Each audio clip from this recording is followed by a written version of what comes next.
Happy Father's Day! Hi guys! Welcome back to my channel! Yeah. For today's video, ang gagawin natin ngayon is kakain kami ng pansit and meron kaming homemade cake dito. Akala nyo amag yan, kanya po at chocolate po. Homemade cake yan. So, meron tayong pansit and chicken and then meron din tayong homemade cake. Dahil ngayon ang celebration ay it's Father's Day. So, it's June 15, Father's Day. So, araw ng mga tatay. And ito ang fun fact sa amin, guys. Most of us is patay na yung mga tatay namin. So, dito i-share natin yung mga experiences natin sa tatay natin. How's the feeling na walang tatay? Si Joven matagal nang walang tatay. Ako din. Si Aye lately lang. Ang may tatay na lang sa amin dito is Madam. Wala ka na ng tatay. Ayun. So, nakapatong kasi. Kami ang mga baklang walang tatay, inabandona ng tatay. So ngayon, habang nakain kami ng aming dinner, so this is our dinner. So thank you so much sa ating mga mom. Yes! So this is our food for tonight, pancit and chicken, and meron tayong homemade cake. So habang nakain kami, magkikwentuhan kami ng mga about sa tatay since Father's Day. So kayo guys, ilang taong patay na yung tatay mo? Hindi ko alam kung ilang taon. Pero, yung 3 years old kasi ako, wala na akong father. Pero, Ilang taong ka na ngayon? 24. 24. So matagal na din sobra. 24 din naman to. 26. 26. Sobrang tagal talaga. Hindi ko nga alam yung tsura ng tatay ko eh. Ang mga 10 years old. O, 3 years talaga. 3 years old talaga.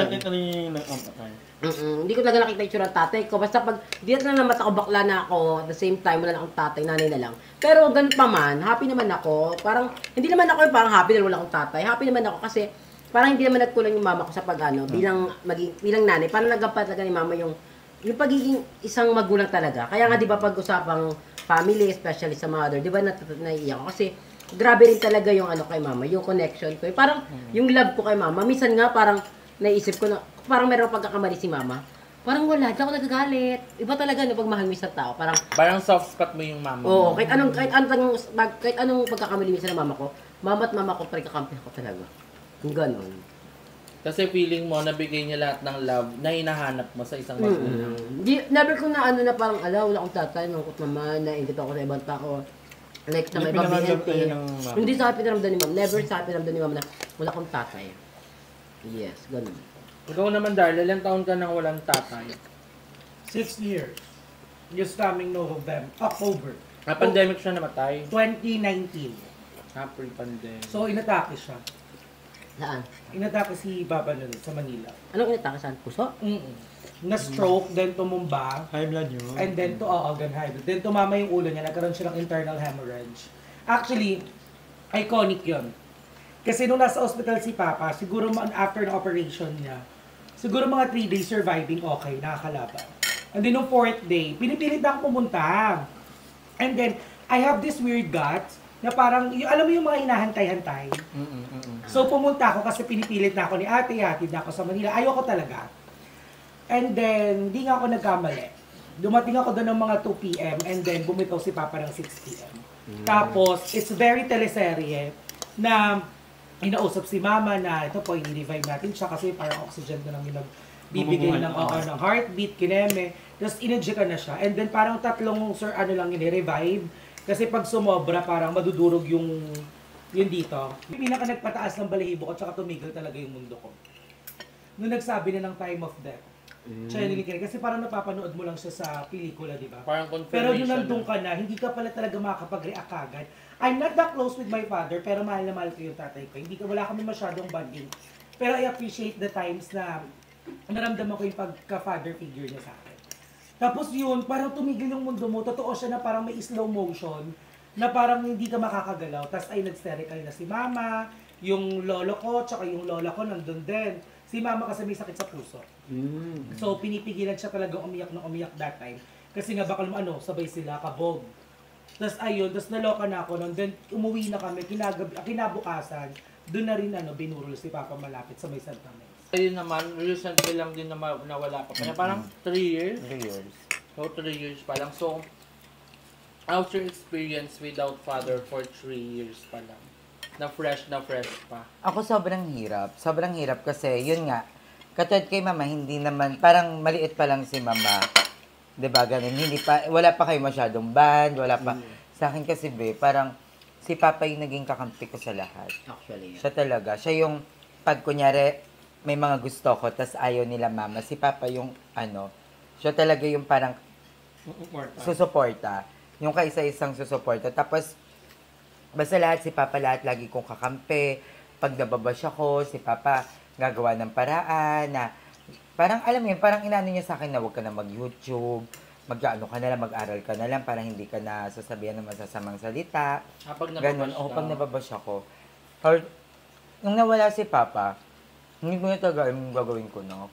Hindi ko alam kung paano gumising ulit nang wala na si Papa. Knowing na, lalo na pag iniisip ko, wala na si Papa, wala na si Papa. Yung never ko na siyang makikita, kahit anong gawin ko. Kahit magkaroon man ako ng limpak-limpak na pera, hindi ko na mahawakan ulit si Papa. Hindi ko na siya makikita. Kaya, sobrang hirap sa akin nun. Kasi, si Papa talaga yung bumuo sa pagiging bakla ko na. Siya yung sumuporta sa akin. Siya yung unang-unang bumili sa akin ng Barbie doll, ng pek-pek short. Nagulat ako nung binila niya ako ng pek-pek short. Parang, mga second year high school ata ako nung binilan ako ni Papa ng short sa ukay-ukay. So, dun ko na, na fully tanggap na ako ng family ko, lalo ni Papa. Kaya, nung nawala si Papa, sobrang hirap talaga sa akin. And sobrang saklap din ng pagkawala ni Papa. Kasi, katulad sa iba, naiingit ako pag kunyari may kachat ako na yung Papa ko nga sa ospital, hirap na kami. Ganon, naiingit ako kasi nandun ka sa pagkakataon na may chance ka pang iligtas yung Papa mo. Pero ako, wala. Hindi man lang ako nakagawa ng paraan na parang sobrang nag-iipon ako ng pera that time pampagawa ng bahay kasi gusto na nga ni Papa matapos yung bahay. So, nag-iipon kami, nagkaroon kami ng racket ni Madam noon sa Manila. Tapos pinuntahan namin para makapag-collab-collab sa ibang YouTuber. Tapos nung nandun kami, wala na, doon na tumawag na wala na si Papa. Na parang, alam mo yan, parang lahat ng ginawa ko, parang baliwala lang din. Kasi hindi ko naligtas si Papa. Kahit yung hawak na pera ko that time, hindi ko man lang nagamit sa kanya. Kaya, pag may naggaganon sa akin na nahihirapan nga ako kasi na-hospital si Papa, lagi ko sinasabi, maswerte ka nga kasi nadala mo pa sa ospital. May chance ka pa para patunayan sa kanya na kaya mo siyang iligtas. Ganun sa akin si Papa, wala. Walang kasama si Papa nung nawala siya. Yun yung parang multo ko, na sana kasama ko pala siya nung time na yon. Tapos, basta kasi tinawag lang sa amin. Tapos, yun, wala na si Papa. Tapos wala siyang kasama. Pero alam mo ba, bago mawala si Papa noon, lagi niya sinasabi sa amin, kasi paglasing siya, pag nawala daw siya, wag siyang isusugod sa ospital, kasi ayaw niya daw maging bitbitin, gusto niya daw pag nawala siya, yung mag-isa lang siya. Yung mag-isa lang siya, walang nakakita nangyari. Lahat kami wala sa bahay. Ako hindi ko alam na walang tao sa bahay.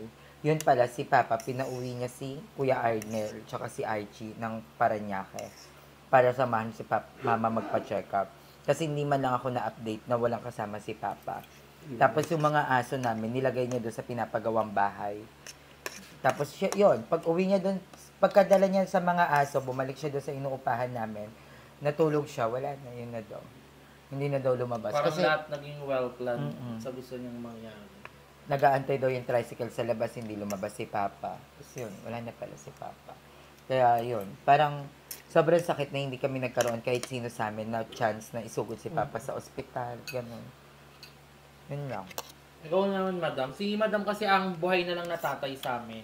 So what's your experience Pero pinatira living with your father up to this age? Ako mabait yung tatay ko, mabait ng tatay ko. Wala akong memory na parang kung tanggap niya ba ako o hindi. Pero alam ko sa sarili ko na hindi ito naging agent sa pagiging bakla ko. Ano lang hindi naman Bata ka pa lang ba, Madam? Bakla ka? Oo. Bata pa lang, umukla na talaga ako. Mahaba buhok ko dati, 11 years old ako, long hair ako, may mga hikaw-hikaw pa. Trans ka na talaga. Hindi naman ako parang, wala akong memory na pinapagalitan ako dahil sa pagiging bakla. Ito na core memory ko na naturo sa akin ng tatay ko. Yung kasi nung elementary, medyo malayo sa amin, nilalakad. So, alam ko na kwento ko na ito one time eh. One time, naglalakad kami ng friend ko, elementary kami. So, naglalakad kami, pauwi. Tapos, nakita ko yung tatay ko, tinawag ko lang. Sabi, gusto ko sumakay.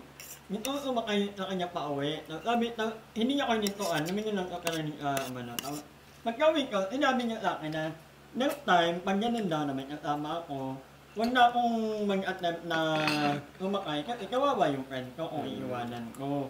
Na dapat, at makapit-bahay lang kasi kami ng friend ko. Doon ko na parang, oo nga, tama nga naman. May iwanan ko yung friend ko, wala nang kasamang mag-alam magkapit-bahay lang naman kami. So, yun. Si Papa, sobrang mahinahon. Yan yung palalo. Yan lagi nagluluto. Ilan taon na papa mo, madam? Mga, Senior na din. Half ng age mo. Magkalapit lang pala kayo. Pero mukha pa ang bata. Bata, ay para lang kami magkapatid. Naging tatay pa mo, 11? Mga 18, mga ganun. Legit ba? Oo, 18 years lang. Uso kasing dati Ilan to ka na ba? 13 yun. 20, Hindi ko alam kung 18 na ba? 2014 te. Hindi, 18 yung papa. Pero si papa mo, tsaka si mama mo, sobrang lakas pa, no? Malaki. Mas mahina pa siya sa tingin. Paglaki Pero pareho na kaming highland, kaming tatlo. Paglaki province, malakas sila kasi magulay, tapos wala silang hindi sila gumagamit ng mga preservatives. More. More fish and gulay talaga, kaya strong. Si Papa talaga yung namin, yung parang yung magalaw sa bahay. Lalaba. Ay, si Mama naglalaba din minsan, pero mostly talaga si Papa ang kumikilaw sa bahay, nagluluto, papakain ng mga aso, mga hayop namin. Kasama ka sa hayop na pinapakain niya. Kasama ka sa hayop. Kasi Nalagaan ka eh. Pero yung unang tong topic, hindi pa rin walang time out. Walang time out. Mayroon tayo sa'yo. Pero ikaw naman, Emma, parang ilang years na ba nawala 2015, 10 years. Magti-10 years na sa July. August din si Papa. Magka-almost sila sabay natin Lorna ng death anniversary. Sa akin, same scenario kami ni Aye. Inatake din sa puso, walang kasama. Galing check-up, tapos pag-uwi, pinapabantay sa akin. Bata pa ako ng grade 6 ako. Tapos may jawa-jawa akong babae. Tapos volleyball kami sa labas, tapos palo. Pagpasok ko, si Papa nandun sa CR nakahilata, tapos tulo na laway. Doon ako kinabahan. Bading sobrang... nakita mo? Oo, ako lang tao, si Mama umalis, bumili ng gamot. Bading sobrang bading na ako noon. Si Kuya Lloyd, nasa kabilang bahay lang nag-i-edit. Siya agad yung tinawag ko. Si Kuya Lloyd, favorite si Papa. Alam niyo yan. Pag sinasagot-sagot ko dati si Mama, si Papa, sinasampal ako, di ba? Namumula naman yung pisngi ko sa sampal niya. At saka sobrang pait ng papa din ni Emma. Si Papa di ba super nagka-taxi bait. si papa mo? Si Papa sobrang bait. Hindi ko alam ba't walang namana sa amin ni Mama. Sobrang bait talaga ng legit. Parang wala siyang masamang tinapay. So, nung namatay si Papa, parang si Mama nawala din siya sa sarili niya. Kasi nung una, close kasi sila ni Papa. So, lagi sila naglalambingan paggabi, nakikita ko yung dati. Tapos pag magkaaway sila, tututukan niya ng kutsilyo, papatay niya daw. Tapos nung namatay, uyak-iyak siya. So, ganun yung eksena ni Mama. So, nung namatay si Papa, lahat kami magpipinsan, close kami, si Lloyd, si Lati, si Seth. So, close talaga yung family. So, nung nawala si Papa, doon na nag-start na parang namin, na feel na paano mawala ng pamilya hanggang sa nagsunod-sunod na. So, sana hindi Gusto ko malaman yung kwento yung yung sinasabi ba yung... nung punta kay Kuya Lloyd. Pumunta kay Kuya Lloyd? Si Kuya Lloyd, alam mo ginawa, di ba nag-edit siya? Binunot niya sabay-sabay yung computer pa kasi gamit niya nun eh. Hindi, laptop pala. Binunot niya lahat ng sabay-sabay yung saksakan niya. Tapos, pumunta sila agad sa hospital sa Olivares. Tapos siya ang kasama sa papuntang hospital. Ang kasama nun, si Daddy Budoy, si Daddy Lito, si Kuya Kulas, sila yung nagbuhat kay Papa, tapos ang bigat na daw. Tapos nakaihi na sa church. Parang doon na confirm na wala na talaga patay. Tapos ayun, si Kuya Lloyd nagbayad ng bills namin. Kasi nag-start na mag-vlog si Kuya nun eh. 2015. So ayun. Ganun pala pag namatay na iihi? Oo. Mabigat na. Hindi ko lang na iihi. Nabubuhay Isa-isa ulit. confirmation, di ba madam? Pag patay na yung tao, Di ba, ihi pag na, ihi tapos na. mabigat na. Okay, for the last naman, I mean, namakwento ko lang din, ang tatay at nanay ko din ay hindi mapaghiwalay. Sobrang, Kaya pala parang may ang attachment. tagal na nilang, ang tagal na nilang mag-asawa. Pero hindi nila, naghihiwalay yung ilan ng medyo bata-bata pa kami. Yung nanay ko, nalayo kami, uwi sa bahay ng parents niya, tulak-tulak ko yung namin, lagay ng mga damit. After ilang araw na, na naman, magbabalik kami. fantasy mo, kaya pala ganun ka din. Kaya ganun ka din. At ngayon yung nanay at tatay ko, fantasy nila. Nadala mo yung ganun problema nyo hanggang ngayon. Yung Kasi problema niya, naging fetish mo. Sabi kong bahay mo, aalis na ako. Babay, kaya ko pala to. Kami kumain monthly. 6'5 to. So anyway, since nga most of us is wala ng tatay, ano na lang message na gusto nating sabihin sa mga tatay natin? Na, yun nga, wala na, nasa kabilang buhay na. Ikaw muna, Ben. Ako, message sa mga Wala na. tatay. Father natin. Father mo. Hindi pwedeng demonyo. Tama ba? Hindi ko alam. Parang, hindi ko naman message ko. Kasi wala kang Memories, wala Ang pangat mo kasi gawin mo kami lagi. Patay na, hindi ko pa responsibilidad. Na ganun gawin mo kami. Bakla! Parang hindi ko alam yung message ko. Mag-thank you ka na lang dahil Hindi. pinanganak ka niya. Siyempre, hindi mo naman kailangan sabihin pa Nabinayo yun ka eh. niya. Pero, hindi ko talaga alam actually. Hindi sa pagiging parang OA na parang, wala talaga hindi ko alam. Out of Parang words ka. Out of words ako. Pero masaya naman ako nagkaroon akong tatay na gano'n. Ikaw na Darla. I love you so much. Kasi, never ako nagkaroon ng chance. Nasabihin na mahal ko si Papa. Demonyo. Gagawa nga, totoo yun. Kasi, Hindi ako kadalig sa I love you. I love you so much kasi I never had a chance to tell him na mahal ko siya. Kasi parang nahihiya ako. Actually. Ganon. Tapos, thank you so much sa mga panahon na nagpakatatay ka sa akin. Nahihiyak ako.